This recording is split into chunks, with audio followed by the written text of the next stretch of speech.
বৰ্তমান সময়ত লামডিং অগ্নি নিৰ্বাপক বাহিনী আৰু আপাতকালীন সেৱাৰ গাড়ী আৰু কাৰ্যালয় লামডিং বজাৰৰ মাজমজিয়াত থকাটো কিমান প্ৰয়োজন সেই বিষয়ে প্ৰতিক্ৰিয়া প্ৰকাশ কৰি লামডিঙৰ সচেতন মহল লামডিং বজাৰ দোকানৰ মালিক লগতে লামডিং বিজেপি টাউন মণ্ডল সভাপতি দিবাকৰ নাগে ফাগুন মাহ প্ৰবল বতাহৰ দিনা যিকোনো মুহূৰ্ততে জুইৰ দুৰ্ঘটনা ঘটিব পাৰে এই বিষয়ৰ প্ৰতি লক্ষ্য ৰাখি লামডিংবাসী ৰাইজে কাটৰ অনুৰোধ কৰি অসম চৰকাৰক কয় যে লামডিং চহৰ বজাৰৰ মাজমজিয়াত কমেও দুটাকৈ অগ্নি নিৰ্বাপক বাহিনীৰ গাড়ী আৰু কাৰ্যালয় থকাটো বৰ্তমান সময়ত বহু জৰুৰী হৈ পৰিছে লামডিং অগ্নি নিৰ্বাপন কাৰ্যালয় আছে কিন্তু হাফলং ৰুট ২৭ নম্বৰ ৰাষ্ট্ৰীয় ঘাইপথৰ ওচৰত লামডিংবাসী ৰাইজে কয় যে অগ্নি নিৰ্বাপক বাহিনী আৰু আপাতকালীন সেৱা বাহিনীৰ কাম ভাল কিন্তু তেওঁলোকৰ গাড়ী কাৰ্যালয়ৰ পৰা ঘটনাস্থানত আহোঁতে বহু সময় লাগে বৃহত্তৰ লামডিং বজাৰৰ মাজমজিয়াত অগ্নি নিৰ্বাপক বাহিনীৰ গাড়ী ৰখাৰ কোনো ব্যৱস্থা নাই তাৰ বাবে জ্বলন্ত সমস্যা এই অঞ্চলৰ ৰাইজৰ মাজত মূল সমস্যা হিচাপে পৰিগণিত হৈ আহিছিল ৰাইজে কোৱা মতে আগতে লামডিং চহৰ বজাৰৰ মাজমজিয়াত অগ্নি নিৰ্বাপন বাহিনীৰ গাড়ী আৰু কাৰ্যালয়ৰ ব্যৱস্থা আছিল কিন্তু বৰ্তমান সময়ত এই সুবিধাৰ পৰা বঞ্চিত হৈছে লামডিংবাসী ৰাইজ অসম চৰকাৰে লামডিং বজাৰৰ মাজমজিয়াত অগ্নি নিৰ্বাপন বাহিনীৰ গাড়ী আৰু কাৰ্যালয় ৰখাৰ সুবিধা কৰি দিলে লামডিংবাসী ৰাইজৰ বহুদিনীয়া সমস্যা এটিৰ সমাধান হ'ব বুলি ৰাইজে মত প্ৰকাশ কৰে হাজর নিবেদন বিধেয়ককে আপনি অতি শীঘ্রই লামডিং থানাতে আগের মতো ফায়ার ব্রিগেড আনেন দুইটা অন্তত ফায়ার ব্রিগেড রাখা উচিত লামডিং শহর বাঁচাবার জন্য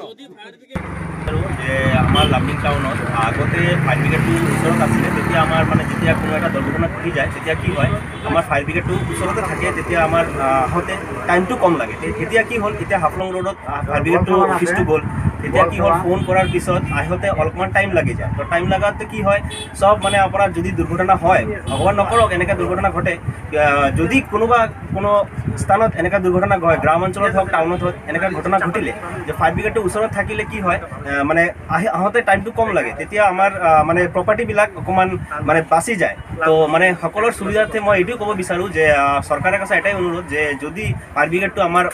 টাউন অঞ্চলত এনেকৈ মাৰ্কেটৰ ওচৰত অনা হয় বা আনাৰ ব্যৱস্থা কৰা হয় তেনেহ'লে আমাৰ সকল নাগৰিকৰ এটা সুবিধা হয় যদি আশেপাশে টাউন অঞ্চলে যদি কোনো ফায়ার ব্রিগেডের গাড়ি টাড়ি থাকে তাহলে মানে আগুন নিবারণের জন্য খুব সুবিধা হয় এখন তো ফায়ার ব্রিগেডটা অনেক দূর আস্তে আস্তে অনেক ক্ষতি হয়ে গেল অনেক আগুন ধরে যায় এবং প্রপার্টি অনেক নষ্ট হয় সেই জন্য যদি আশেপাশে শহর অঞ্চলে যদি গাড়ি থাকে থানার সামনে যদি গাড়ি থাকে তাহলে ফায়ার ব্রিগেডের গাড়ি থাকে তাহলে আগুন নিবারণটা খুব ভালো হয় news desk report JNKD news Lumding মণ্ডলৰ সভাপতি হওঁ আপুনি যে প্ৰশ্নটো উত্থাপন কৰিছে প্ৰশ্নটো মানে আমাৰ লামডিঙৰ কাৰণে বহুত প্ৰয়োজনীয় আমাৰ লামডিঙত এটা দমকল আছে দমকল ছাৰ্ভিচো ভাল কিন্তু দমকলটো আমাৰ লামডিং টাউনৰ পৰা আহিবলৈ টাউনলৈ কিবা এটা দুৰ্ঘটনা ঘটিলে আহিবলৈ 1 ঘণ্টা বা আধা ঘণ্টাৰ ওপৰত লাগি যায় আৰু এইটো টাইমৰ মাজত বহুত কিছু ঘটি যায় এইটো কাৰণে মই অসম চৰকাৰ তথা আমাৰ মাননীয় মুখ্যমন্ত্ৰীক আহ্বান জনাইছোঁ যে লামডিং বজাৰত মাজমজিয়াত বা লামডিং থানাৰ ওচৰত যদি এটা বা দুটা দমকলৰ ব্যৱস্থা কৰি দিয়ে তেনেহ'লে লামডিংবাসী ৰাইজ বহুত উপকৃত হ'ব আৰু লগতে আৰু এটা অনুৰোধ হ'ল যে দমকল থাকিলেও নহ'ব দমকলৰ লগত যাতে যিবিলাক মানে প্ৰয়োজনীয় সামগ্ৰী এটা অফিচ থাকিব লাগিব বস্তুবিলাক যাতে লগে লগে আমি পাই যাওঁ এইটো কাৰণে মই অসম চৰকাৰক অলপ আহ্বান জনাইছোঁ সম্ভাৱনাটো বহুত বেছি ইতিমধ্যে আমাৰ লামডিঙত 1 মাহত 2টা 3টা ডাঙৰ জুই লাগি গৈছে আৰু ফাল্গুন মাহ আহি আছে এতিয়াতো পূৰা হাৱা বতাহ চলিবই তো এইটো বহুত মানে ক্ৰিটিকেল টাইম আমাৰ আগুন লগাৰ কাৰণে তো আমি এইটোৱে আহ্বান জনাম অসম চৰকাৰক যে লামডিঙৰ বজাৰত মাজমজিয়াত বা থানাৰ ওচৰত যদি দমকল অফিস বা দমকল দিয়ে কথাটা বলছি কারণ লামডিংয়ে এখন যে বাতাস যেরকমভাবে দিচ্ছে তখন আগুনের সম্ভাবনা থাকে আমাদের ফায়ার ব্রিগেডের অফিস নোরাউট আছে হ্যাঁ কিন্তু এটা অনেক দূরে তো ওইখান থেকে গাড়ি যদি কোনো দিন আগুন লাগে ওইখান থেকে আসতে অনেক সময়ের ব্যাপার হয় এদিকে অনেক জিনিসপত্র মানুষের দোকানপাট নষ্ট হয়ে যায় তো ঊর্ধ্বতন কর্তৃপক্ষের কাছে নাগরিক হিসাবে আমার আবেদন যদি আপনারা 2-1টা গাড়ি লামডিং বাজারে যে কোনো একটা জায়গায় রাখেন তাহলে আমাদের অনেক সুবিধা হয় এই আমার কাছে আপনাদের কাছে আমার এই প্রার্থনা গ্রাম অঞ্চল তার মধ্যে এত দূরে আমাদের যে দমকলের যেটা অফিস ওখান থেকে একটা গাড়ি আসতে আসতে প্রায় আধা ঘন্টা টাইম লাগে।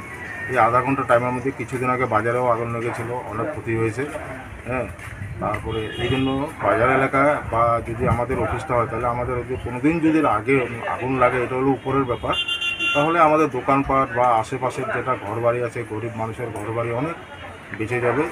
এই জন্য উদ্বোধন কর্তৃপক্ষের কাছে আমি নাগরিক হিসেবে একটা আবেদন রাখছি, যাতে আপনারা আমার এই কথাটা ভেবে দেখেন। হ্যাঁ, এটা জনসাধারণের কথা, আমার একার কথা না, সবার কথা হয়ে আমি বলছি।